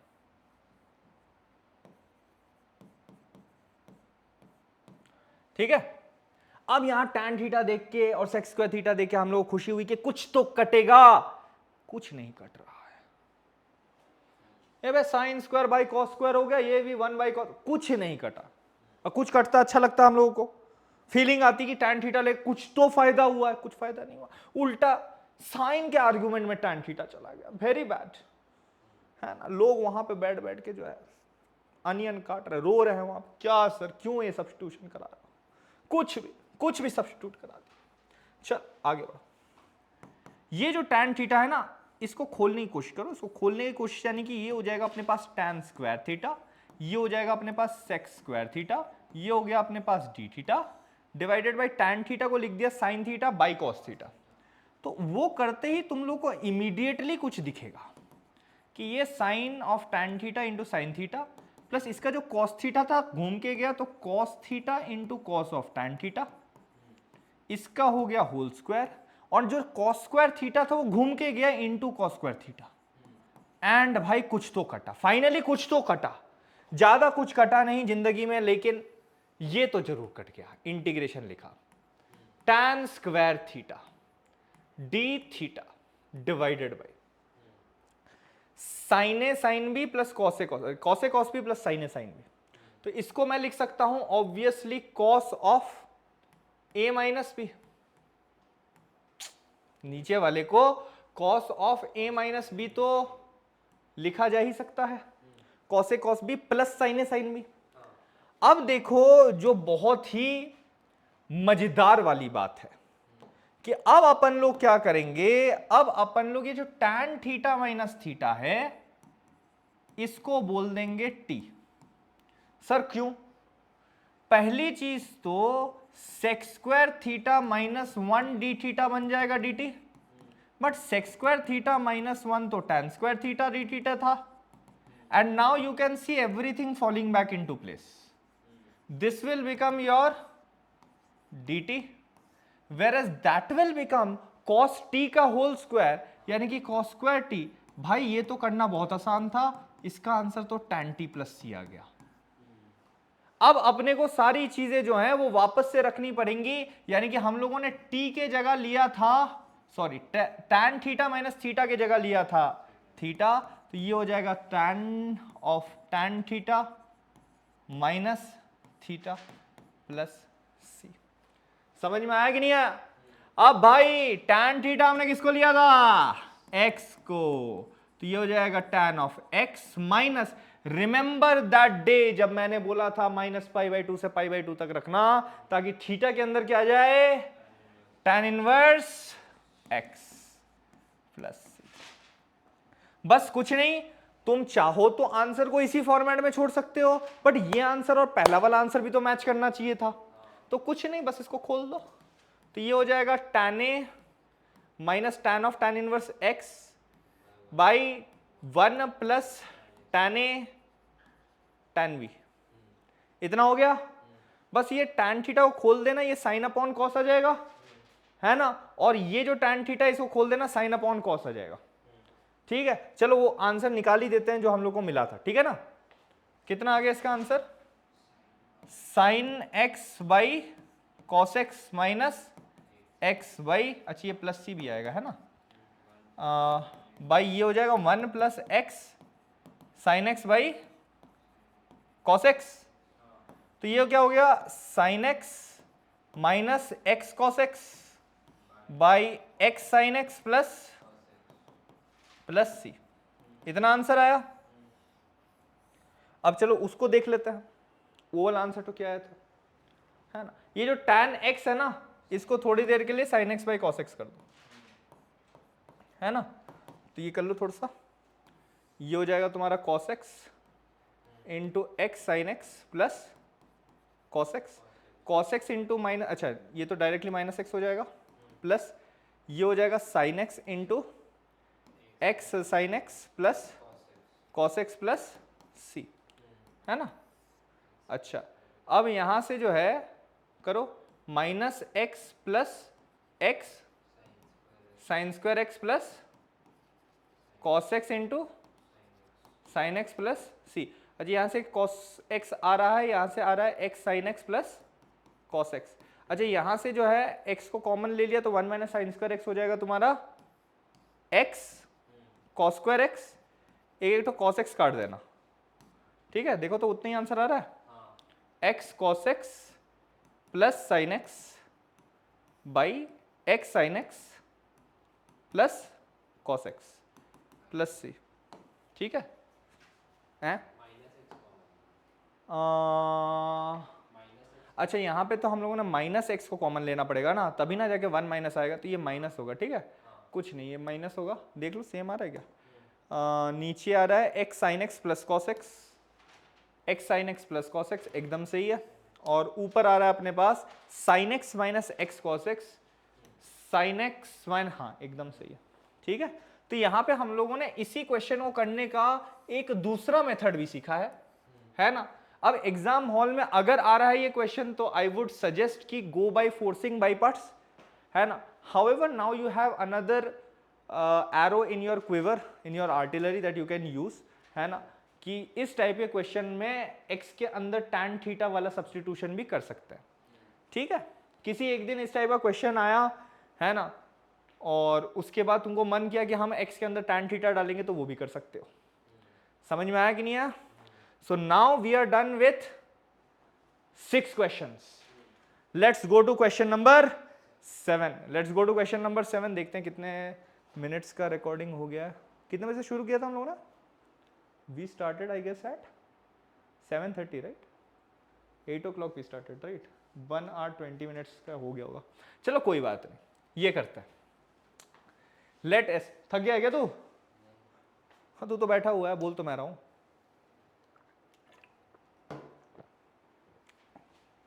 Late S N be equals to sine theta plus sine 2 theta plus sine 3 theta plus dot dot dot sine N theta, and फिर मेरे को बोल रहा है what is the limit कि n is tending towards infinity of this entire thing, ठीक है।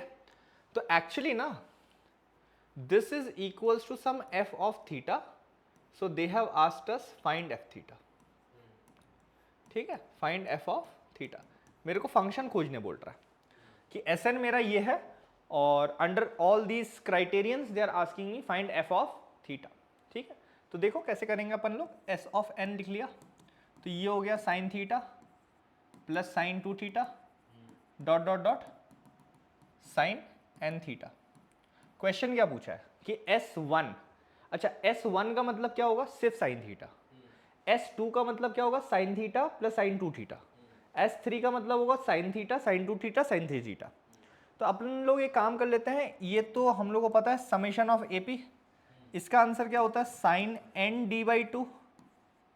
देखो एंगल का जो डिफरेंस है वो थीटा का है ना, नंबर ऑफ टर्म्स तो 1 से लेके n तक जा रहा, तो n d/2 by sine d/2 into sine of first term plus last term by 2।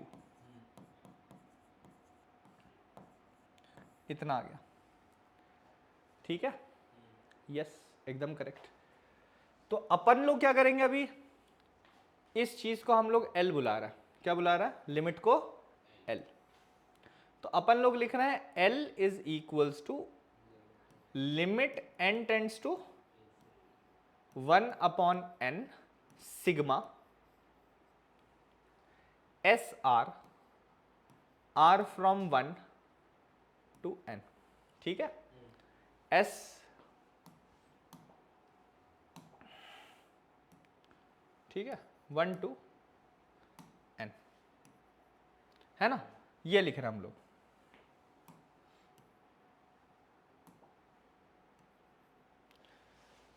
कैसे करें, तो लिखो लिमिट लिख लो n टेंड्स टू इंफिनिटी, ये हो गया 1 अपॉन एन। समेशन आया, तो समेशन में तो ये पूरा का पूरा एंटिटी आएगा, तो लिखो sine N theta by 2 by sine theta by 2 sine theta plus n theta by 2, agreed, एकदम सही है ना। लिमिट ऑफ दिस एंटायर चीज पूछा। अच्छा, आर यू अंडरस्टैंडिंग कि मेरा लिमिट तो एन पे है, हाँ हाँ सॉरी,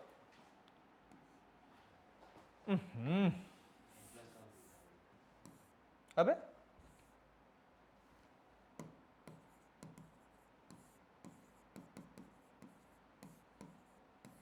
चल, आर यू अंडरस्टैंडिंग कि मेरा जो n गोज टू इंफिनिटी है वो मेरा मेजर वेरिएबल n है, तो इसमें ये वाली जो एंटिटी है ना ये कांस्टेंट जैसा बिहेव कर रही है, तो इसको तो बाहर निकाल लेते हैं पहले, है ना। तो 1 बाई साइन थीटा अपॉन 2, अच्छा यहाँ पे हम लोगों ने समेशन लिखना भूल गया, है ना, यहाँ समेशन आएगा r फ्रॉम 1 टू n, तो कोई बात नहीं, समेशन तो ऑफ मल्टीप्लीकेशन है, इसको निकाल लिया, सो ये हो जाएगा limit n tends to infinity 1 upon n, सही है, sigma r from 1 to n sine n theta upon 2 into sine of theta plus n theta upon 2।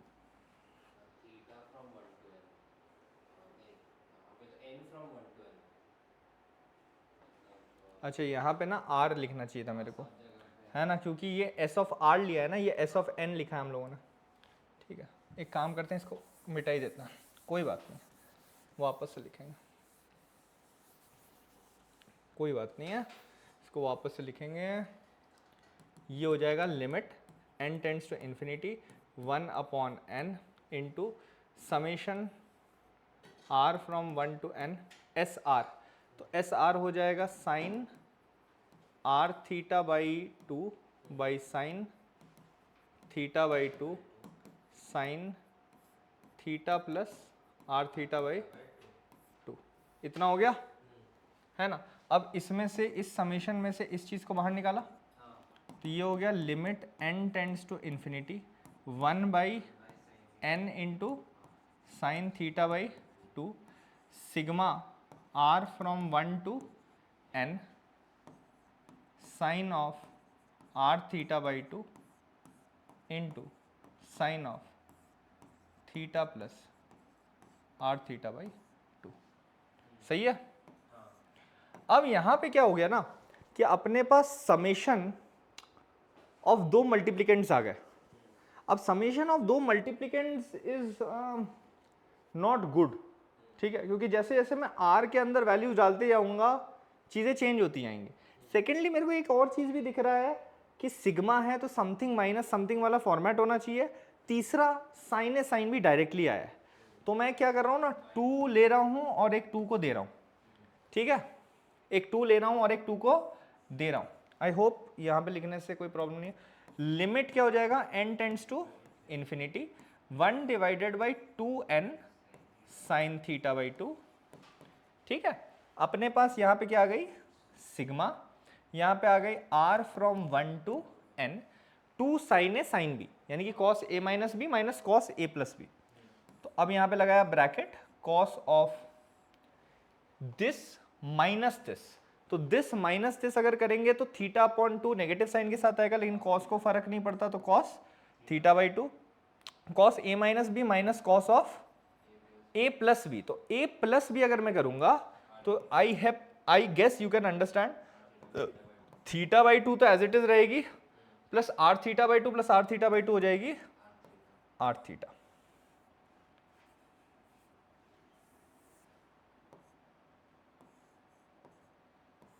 Did you understand this? Yes, काफी ही शिद्दतों के बाद अपने पास कुछ आया है जो कि गंदा दिख रहा है ना, बट ठीक है, और आगे बढ़ते हैं। चलो, इसको लिखा अपन ने limit n tends to infinity 1/2n sine theta upon 2, यहां तक तो अपन ने कोई कसर नहीं छोड़ी। What you have to understand is again this is a constant number, this is a constant number and this is occurring from 1 to n, यानी कि इसको तो मैं सीधे सीधे समेशन से बाहर करके n times cos theta by 2 लिख सकता हूं। Are you understanding this? Minus, I hope you are understanding कि ये sigma r from 1 to n आएगा and I will be getting cos theta by 2 plus r theta.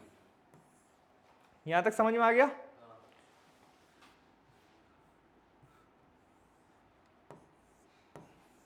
यहां तक समझ में आ गया सब लोगों को? ठीक है, तो भाई कुछ हुआ नहीं है सच, बस चीजों को थोड़ा सा हम लोगों ने सिंप्लीफाई कर करके आगे तक बढ़ाया है। ठीक है, इसी चीज को चलो नेक्स्ट पेज पे लेके जाता है। ठीक है, so what was I having, limit n tends to infinity 1/2n sin theta by 2, so I have after so much efforts limit n tends to infinity 1/2n sine of theta by 2, and फिर ये मेरे पास शायद n cos theta by 2 आया था minus sigma आया था, r ranging from 1 to n आया था, r ranging from 1 to n cos of theta by 2 plus r theta, इतना आया। अगर मैं तुमसे ये पूछूं कि limit n tends to infinity करने के बाद इन दोनों को मल्टीप्लाई कर दो, तो I will be left with caught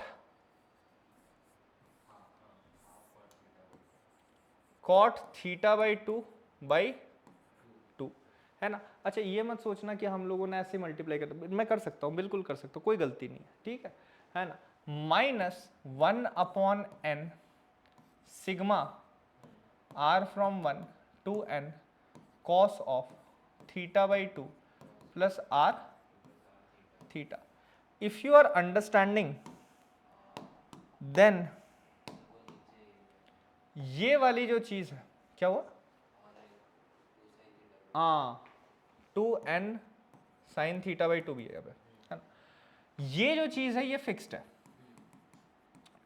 and अगर मैं बस इस चीज को लिखूं, इस चीज को बस लिख रहा हूं, 2-3 स्टेप्स लिख रहा हूं, तो सबसे पहले r में 1 जाएगा, तो theta by 2 plus theta plus cos theta by 2 plus 2 theta plus cos theta by 2 plus 3 theta, और ये कहां तक जा रहा है, plus cos theta by 2 plus n theta तक जा रहा है। Very very correct. तो ये भी एक सिग्मा कॉस एपी खुल गया, तो इसको भी सिंप्लीफाई कर देते हैं, तो अपने पास आ जाएगा limit n tends to infinity, यहां आ गया हाफ कॉट थीटा बाई 2, ये आ गया minus 1/2n sine theta by 2, और यहां पे जो है सिग्मा कॉस एपी चल रहा है, तो इसमें भी हम लोग क्या करते हैं, साइन एन डी बाई 2, तो साइन एन डी बाई 2 यानी कि n नंबर ऑफ टर्म्स गिनो, है ना, 1 2 3 करके n तक जा रहा है, देखो 1 से n तक जा रहा है, सो n d बाई 2, अगर कॉमन डिफरेंस निकालूंगा तो थीटा ही निकलेगा, सो ये हो जाएगा n theta by 2 by sine theta by two, sine theta by two into cos first plus last by two. तो फर्स्ट प्लस लास्ट किया तो थीटा आ जाएगा, प्लस थीटा आ जाएगा, प्लस एन थीटा आ जाएगा, बाई क्या हो जाएगा 2, first plus last divided by 2, एकदम सही है। अरे हाँ कि ना बोल भाई। अब अगर तू ध्यान से देखे भाई, है ना, तो n जब इंफिनिटी की तरफ जा रही है, n जब मेरी इंफिनिटी की तरफ जा रही है, तो ये एंटिटी, ये एंटिटी, ये एंटिटी, ये एंटिटी, ये सारे के सारे बाउंडेड एंटिटीज हैं। ये -1 से 1 तक जा रहा है, -1 से 1 तक जा रहा है, -1 से 1 तक जा रहा है, -1 से 1 तक जा रहा है, नीचे वाला इंफिनिटी तक जा रहा है। सो ये पूरा का पूरा माजरा कहां तक जाएगा? It will go towards 0। Why? Because this is a determinate format in which ऊपर में कुछ तो फाइनाइट आएगा divided by a very large number. So eventually I am left with half cot theta by 2 and that's my f theta. That's my f theta. ये पूरा करने के बाद अपने पास कुछ ऐसा फंक्शन आता है।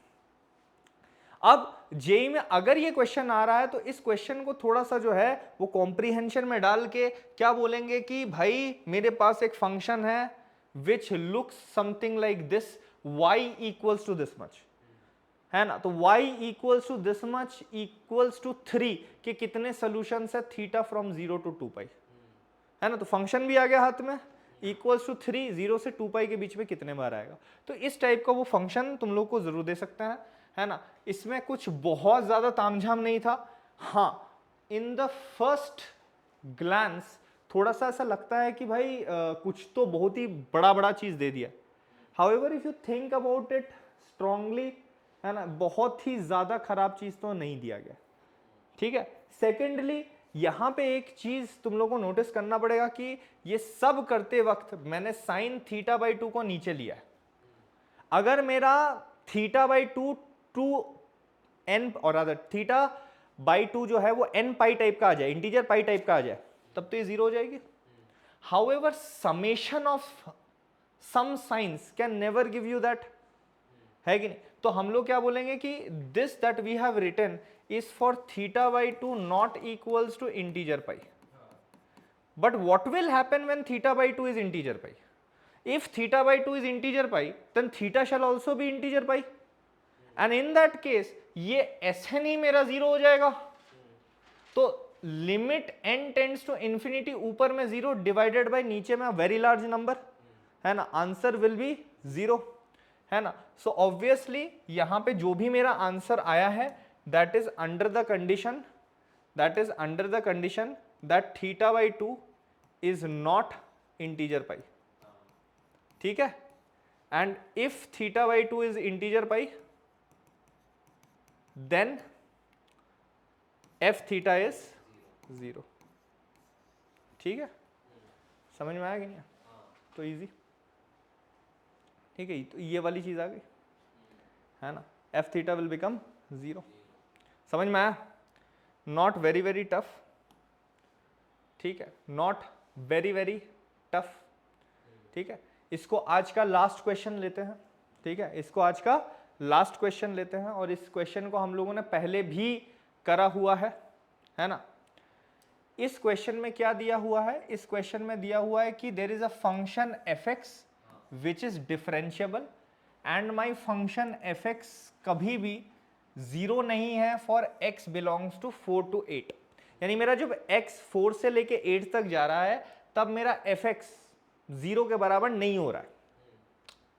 And function f x is differentiable of course. And फिर बोला है कि ये वाली क्वांटिटी हो रही है। फिर कुछ इनिशियल वैल्यू कंडीशंस दिए हैं, जैसे कि एफ ऑफ 4 1/4 दिया है, एफ ऑफ 8 1/2 दिया है, और फिर पूछा है एफ ऑफ 6 कितना होगा। So this is a very very important concept, है ना। We have already done this in class but let's revise once. तो इस टाइप के क्वेश्चन में क्या करना है ना, अपने को ये वाला फॉर्मेटिंग देखना है, ठीक है। एफ डैश एक्स का whole square divided by F x to the power 4। I do not like that. What is the thing that I like? Had the question been of the format integration f dash x upon F x का square या upon F x का cube, इस type का चीज दिया होता, अपन लोग धाए से इंटीग्रेट कर देते, एफ एक्स को टी लेते, F dash x D x D T हो जाता. हाउएवर प्रॉब्लम क्या है कि ये चीज ना देके इसका स्क्वायर और नीचे वाला जो होल स्क्वायर है उसका भी स्क्वायर हो गया है, एंड कुछ ऐसा दिया है which is not good for us. So this brings us back to the basics जो हम लोगों ने पहले क्वेश्चन में किया था कि अगर मेरे को फंक्शनल इक्वेशन में कोई ऐसा इस टाइप का चीज दिया है तो again I have to frame something, I have to frame something so that this is coming out. ठीक है, कैसे करेंगे? मैंने यहां पे एक चीज लिया, integration from 4 to 8 F dash x upon F x का स्क्वायर डी एक्स, और रादर दिस प्लस के, और इसको मैंने स्क्वायर करके dx लिख दिया. सर आपने ऐसा फंक्शन कैसे लिया, आपको कैसे आइडिया आया कि यही फंक्शन लेना है? सिंपल सी बात, मैं यहां तक जाना चाहता हूं, मैं किसी तरह अपने फंक्शनल इक्वेशन में, अपने इक्वेशन में इस चीज को इंट्रोड्यूस करना चाहता हूं. इसके साथ साथ अगर मेरे पास F dash x upon F x type की चीज आ गई, या F dash x upon F x square, F x cube, F x 5, इस टाइप की चीज आ गई, तो वो इंटीग्रेबल है. अब यहां पे अगर मैं 1 भी लूं तब भी आएगा, 2 भी लूं तब भी आएगा, 3 भी लूं तब भी आएगा. तो मैंने कोई भेदभाव नहीं करके k ले लिया कि let k be some number, k belongs to some real number, and हम लोग इस चीज का इंटीग्रेशन का वैल्यू निकालना चाहते हैं. तो यहां पे तो सिंपल मैथमेटिकल आइडेंटिटी से मेरे को पता चलेगा ये 4 से लेके 8 तक जाएगी. इसका स्क्वायरिंग करने के बाद I will be getting F dash x का whole square divided by F x to the power 4 dx, and then I will be getting dx क्यों लिख दिया, प्लस के square plus 2 times K into integration, और other 2 times K x कर, अरे यार, plus 2k F dash x by F x का square. ठीक है, ऐसे लिख लो, dx लिख लो. तो सर इससे फायदा क्या हुआ हमें? फायदा तो ऐसा हुआ भाई कि अपने को ये वाली चीज भी मिल गई, ये वाली चीज भी मिल गई, ये तो इंटीग्रेट हो सकता है. लेकिन हमें ये नहीं पता है, हमें ये नहीं पता है. बट ठीक है, चलो देखते हैं आगे क्या होता है. पहले कुछ तो सिंप्लीफाई करके देखें कि कुछ बन भी रहा है कि नहीं बन रहा है, क्या ये मेथड हम लोग जो कर रहे हैं उससे कुछ फ्रूटफुल रिजल्ट्स भी आ रहे हैं कि नहीं. तो यहां से तो अगर मैंने सिर्फ इस चीज को इंटीग्रेट किया dx फ्रॉम 4 to 8, ये तो हमें 1 दिया हुआ है, प्लस के स्क्वायर dx का इंटीग्रेशन x फ्रॉम 4 to 8, तो 8 माइनस 4 हो जाएगा, plus 2k into if you are understanding. इस चीज का इंटीग्रेशन हमें निकालना आता है, ये तो -1 अपॉन एफ एक्स हो जाएगा ना.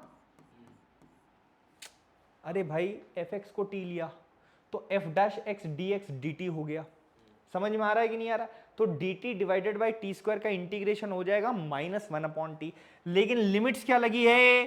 4 से लेके 8 तक लगी है. So now I will be getting 1 plus 4k square plus 2k, और रादर माइनस 2k कर देते हैं इसको. एक बार करने से ना दूसरी बार भी हो जाता है. -2k 1 by f8 minus 1 by f4. तो 1 बाई f8 हो गया तुम्हारा 2, एंड 1 बाई f4 हो गया तुम्हारा 4. तो 2 माइनस 4 हो जाएगा तुम्हारा -2, एंड -2 ये हो गया +4k. यानी I hope you are understanding कि इस चीज का आंसर हमें 2k + 1 का होल स्क्वायर आ रहा है, 2k + 1 का होल स्क्वायर आ रहा है। बस यही तो चाहिए था हम लोगों को, यही तो चाहिए था, because this is true for any के, कोई भी के में 1 डालो, 2 डालो, 3 डालो, 4 डालो, इतना ही आंसर आएगा। यही तो गेम है। हम लोगों ने इंटीग्रेशन ऑफ समथिंग स्क्वायर किया है, तो ये जो चीज लिखी है मैंने, ये एक नॉन नेगेटिव एंटिटी है। अगर मैंने k के अंदर -½ डाला, क्योंकि ये तो अब एक आइडेंटिटी बन चुकी है, अगर मैंने k के अंदर -½ डाला तो भाई आंसर कितना जाएगा? तो if I put k is equals to -½ why can I put k equals to -½ कुछ नहीं, k के अंदर -½ डाल के इसको ये करो, खोल दो, 0 आएगा, है ना। If I put k is equals to -½ you can very well see कि भाई integration 4 to 8 f' upon fx का स्क्वायर -½ का स्क्वायर dx, इस पूरे इंटीग्रेशन का आंसर 0 आ रहा है। बट हमें पता है कि किसी भी नॉन नेगेटिव एंटिटी का लेफ्ट टू राइट इंटीग्रेशन 0 तभी आ सकता है अगर वो फंक्शन आइडेंटिकली इक्वल्स टू 0 हो, अदरवाइज नहीं। So from here immediately I get to know कि my f' upon fx square, the thing that I like the most, has become equals to half, has become equals to half, and this is not nothing but a classic differential equation that we have to solve। fx को ले लो y और f' बन जाएगा y', तो dy by dx is equals to half of y square। अरे भाई इसको घुमा दो, बस कुछ नहीं बचा, dy by y square is half dx, integrate मारो, ये हो जाएगा -1 by y is x by 2 plus c। c कैसे निकलेगा? f of 4 1/4 दिया है, f of 8 1/2 दिया है, किसी भी एक को यूज करो।